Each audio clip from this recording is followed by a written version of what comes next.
Brothers and sisters, the Lord be with you. A reading from the Holy Gospel according to John.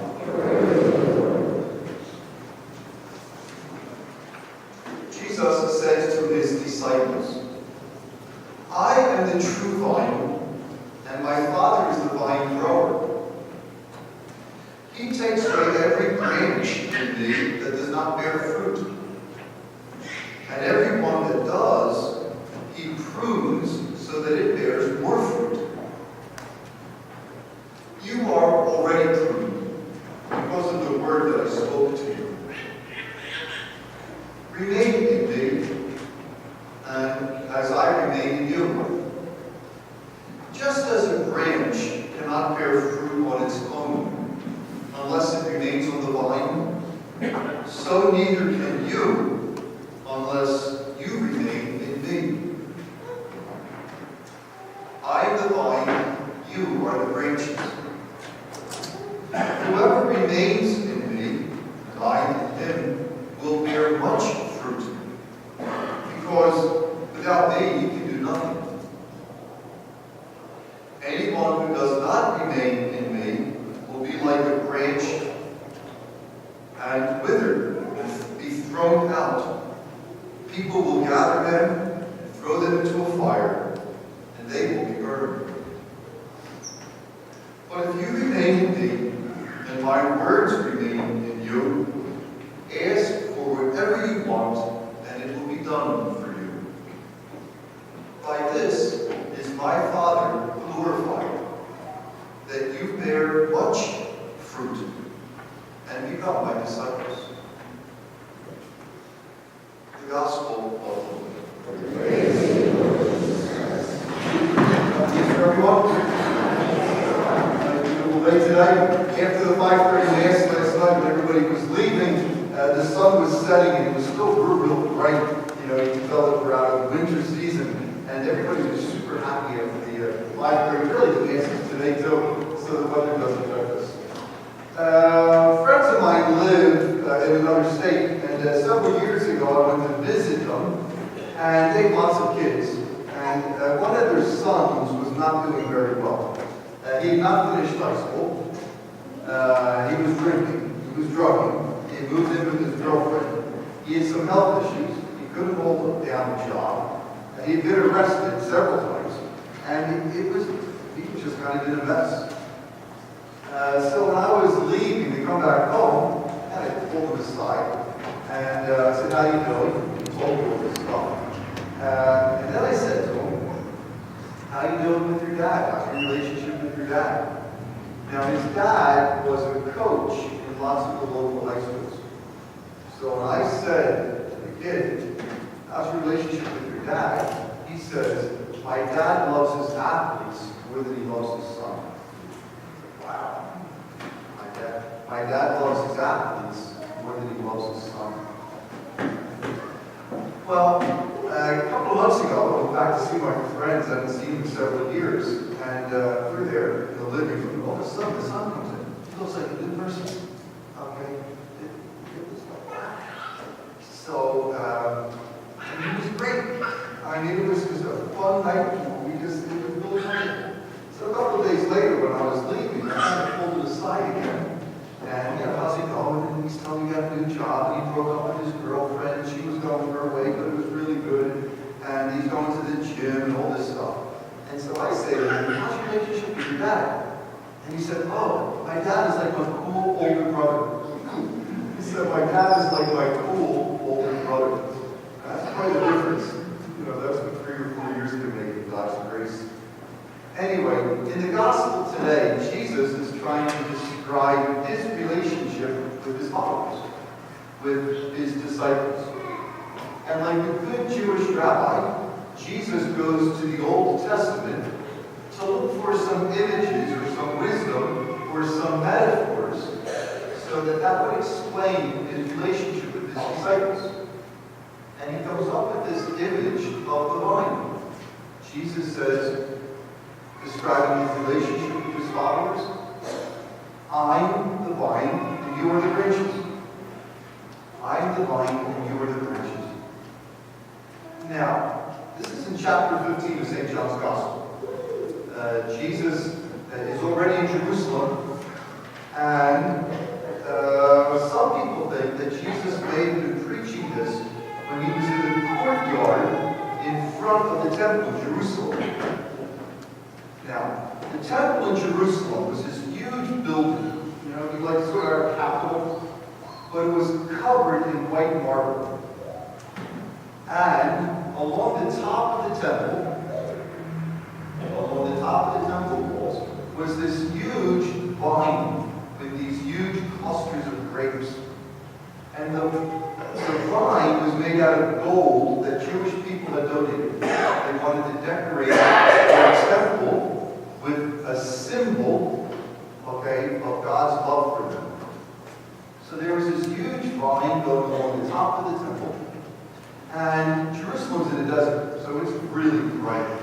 And on a bright sunny day, with the white marble and the gold vine, it was almost blinding. And even the Romans were pretty impressed with the temple that the Jewish people put up. So Jesus may have been looking at that, certainly had it in the back of his mind, when he said, I am the vine, and you are the branches. And for all of chapter 15, Jesus is going to explain different aspects of this analogy, of this metaphor. Those grapes up there, the screen's about maybe 5 feet. So the clusters of grapes on the temple in Jerusalem were 7 feet tall.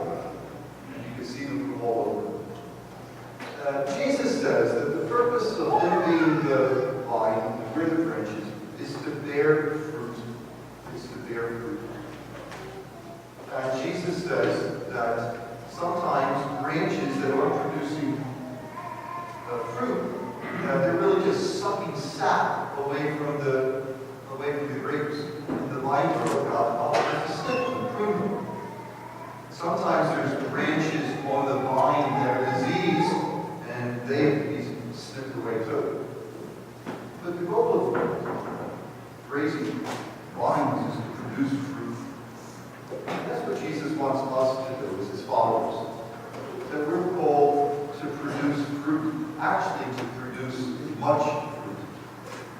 And that was Jesus' way of saying, to make a difference in our world. That's what Jesus wants his followers to do, to make a difference in our world. So we're called to make a difference in our families. We're called to make a difference in the places where we work. We're called to make a difference on the ball fields or in court. We're called to make a difference in our parish and neighborhoods. And one of the ways that we can make a difference is by getting involved with all the different ministries that our parish offers. And for the past 3 weeks, we've been talking about the ministries that we offer in our parish. Okay. Some of those ministries help to build up our faith. Some of those ministries are directly outside of our parish to help people to be of service to people who aren't even members of our parish. But the goal for every Catholic parish is for every member to be a minister. Every member to be a minister. That's the way Jesus designed his church. So in the pews last week and this week are ministry booklets, which are just a small little booklet that explains the different ministries that we have. And then there's also golf pencils, and there's forms that people can fill out if you're interested in learning more about a ministry or joining a ministry. And then if you choose to do that today, you can just put that in the collection basket, or you can stop by the parish center sometime during the week. Last week when we went downstairs after the masses, we had our first kind of ministry fair. We had 150 people sign up for different ministries. So over 150 people who signed up for different ministries. So if you want to get involved, feel free to do that. And this weekend, I just asked some people to speak at all the masses about how they got involved in ministries in the parish over the years, and what a difference it's made in their lives. So I think Rich and Michelle is going to take a few moments to do that for us. Good morning.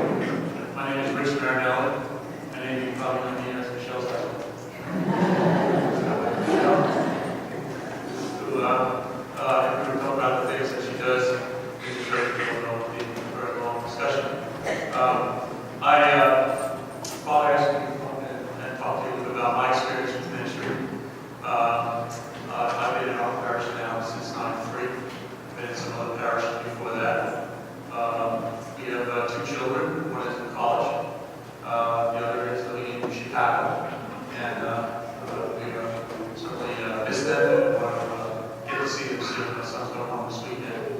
College break, so he can go for about 5 weeks. That's about it. So, with that.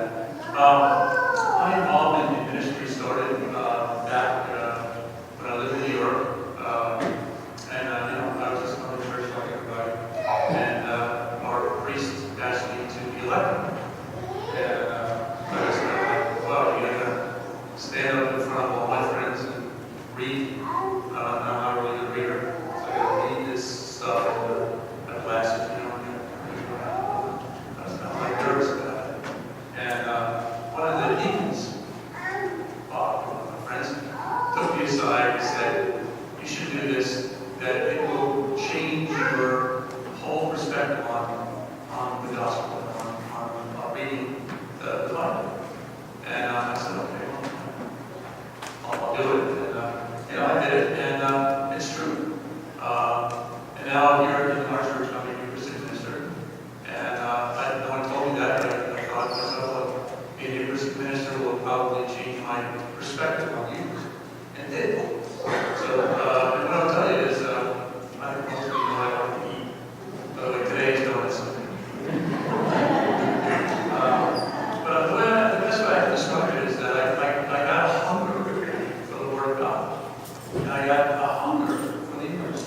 I like to come to church every day now, as much as I can, because I feel hungry for the Eucharist. So I would encourage you, get involved. As Father said, we all have different gifts, right? Think about what gifts you have, and it really will give you a great appreciation for the church. And God, I was listening, believe it or not, I was listening to this program this morning. It's about vocations.